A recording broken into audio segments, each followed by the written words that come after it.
நான் 8வது தான் படிச்சிருக்கேன். இவங்க ஒவ்வொருத்தரோட படிப்பை சொன்னாங்க. எல்லா படிச்சவங்க ஜெயிச்சிருக்காங்க. படிப்போ ஆண் பெண் அப்படிங்கிற பாலினமோ வயதோ கிராமம் நகரங்கிற வசிப்பிடமோ சாதியோ மதமோ நெட்வொர்க் மார்க்கெட்டிங்கோட வெற்றியை பாதிக்காது.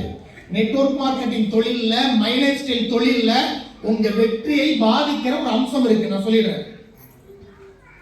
அது இருந்தா நெட்வொர்க்ல ஜெயிக்க முடியாது. அது நல்லா புரிஞ்சுக்கணும். ஒன்று மட்டும் இருக்கவே கூடாது. ஒன்று மட்டும் நெட்வொர்க்ல மைலேஜ் ஸ்டைல்ல நம்ம எல்லாருக்கும் ஆசை என்ன? சம்பாதிக்கணும். எவ்வளவு சம்பாதிக்கணும்? நிறைய கோடி சம்பாதிக்கணும். சரி, எப்படி சம்பாதிக்கணும்? யார மாதிரி சம்பாதிக்கணும்? பூமிநாதன் சார் மாதிரி சம்பாதிக்கணும், திருமூர்த்தி சார் மாதிரி சம்பாதிக்கணும், யுவராஜ் சார் மாதிரி சம்பாதிக்கணும். இதெல்லாம் ஆசை இருக்கா? எத்தனை லட்சம் அவ்வளவு சம்பாதிக்கிறாங்க மாதம்? சார் 5 லட்சம் சொன்னாங்க, கவனிச்சிங்களா? 5 லட்சம் சம்பாதிக்கிறாங்க. நம்ம பூமிநாதன் சார் அவங்க மாசம் 15 லட்சம் சம்பாதிக்கிறாங்க.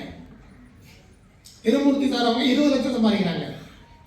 டாக்டர் மோகனன் சார் 40 லட்சம் சம்பாதிக்கிறாங்க ஒரு மாசம். பாசிவ் இன்கம் பிசினஸ் பண்றவங்களுக்கு தெரியும் இந்த வார்த்தை. Passive income. ஒரு டீமை உருவாக்கிட்டோம்னா நம்ம ஒர்க் பண்ண முடியாத சூழல்ல என்ன வரும்? ஆனா ஆட்டோமேட்டிக்கா எப்படி வரும்? ஆட்டோமேட்டிக்கா வரும். நெட்வொர்க்ல இதெல்லாம் வரும். எப்படி வரும்? எனக்கு ரொம்ப பிடிச்ச சில தலைவர்கள் இருக்காங்க. எனக்கு ரொம்ப பிடிச்ச தலைவர். நீங்க எதிர்பார்க்குற மாதிரி சினிமா நடிகர்களை தலைவனாக ஏற்றுக்கிற அந்த மூளை எனக்கு இல்லை. அது என்னன்னு தெரியல. அந்த அளவுக்கு பக்குவம் எனக்கு வரல, அறிவு இல்லைன்னு வச்சுங்களேன். என்னோட ஒரு தலைவர் ஒருத்தர் இருக்காரு, திருவள்ளுவர். எங்கள் வீட்டு வாசலில் ஒரு பெரிய செலவு வச்சுருப்போம் அவருக்கு. எனக்கு என்னன்னா திருவள்ளுவர் மேலே எனக்கு ரொம்ப பெரிய நம்பிக்கை. எல்லாத்தையும் இந்த ஆள் சொல்றாரு. ஒருவேளை நெட்வொர்க் மார்க்கெட்டிங்கை பற்றி இதை சொல்லியிருப்பாரோ அப்படின்னு நான் தேடி பார்த்தேன். அப்படி தேடி பார்க்கும்போது ஒரு திருக்குறள் கண்ணில் பட்டுச்சு. பாசிவ் இன்கம் பற்றி சொல்லியிருக்காரு. யாரா அந்த ஆளு? யாரா அந்த பையன்? நான் தான் அந்த பையன். யாரா அந்த ஆளு? எல்லாத்தையும் சொல்றாரு. பாசிவ் இன்கம் பற்றி சொல்லியிருக்காரு. நம்புறீங்களா? ஒரு குறள், ஆக்கம் அதர்வினாய் செல்லும் அசைவிலா ஊக்கமுடையான் உலை அப்படின்றார். நான் முடிஞ்சுட்டேன். ஆக்கம் அதர்வினாய் செல்லும்.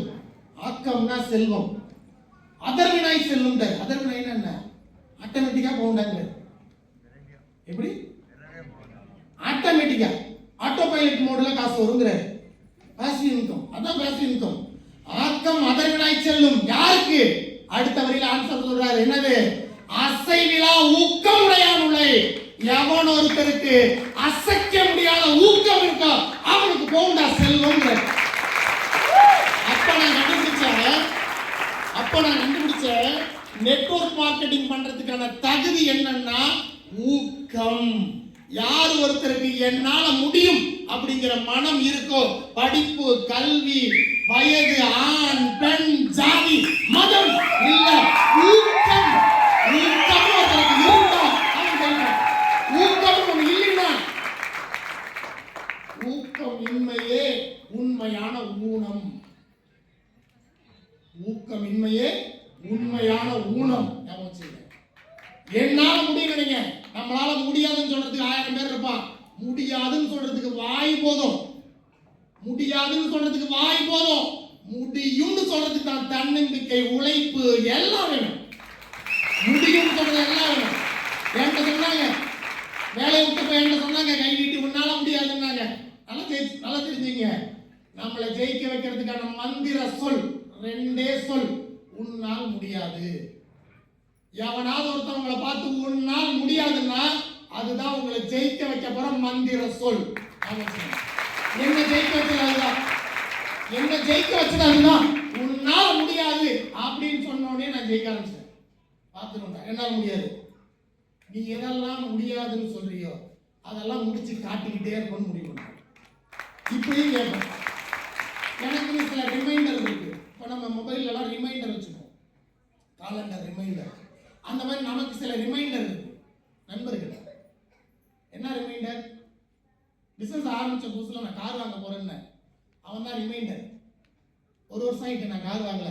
என்னமா கார் வாங்கணும்னு சொன்னேன்? இவங்க தான் நமக்கு ரிமைண்டர், ஞாபக மூட்டிகள். என்ன மூட்டி?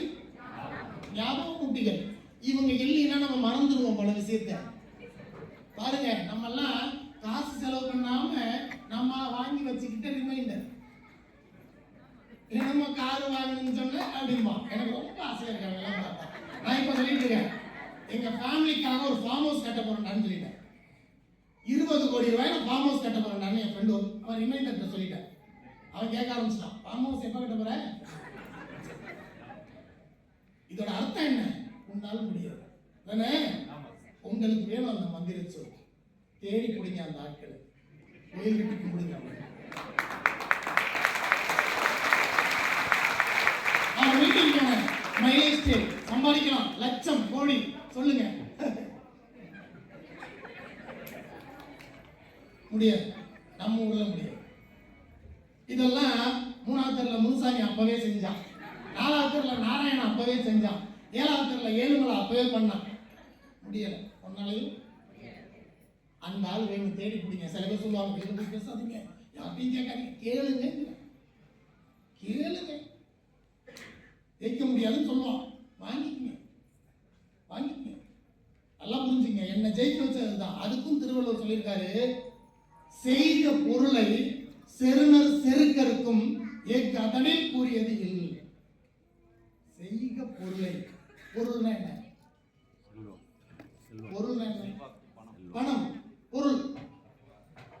செய்க, நிறைய பணத்தை செய்யுங்க. செய்யுங்கன்னா என்ன? உட்காந்து அச்சடிக்கிறது இல்லை.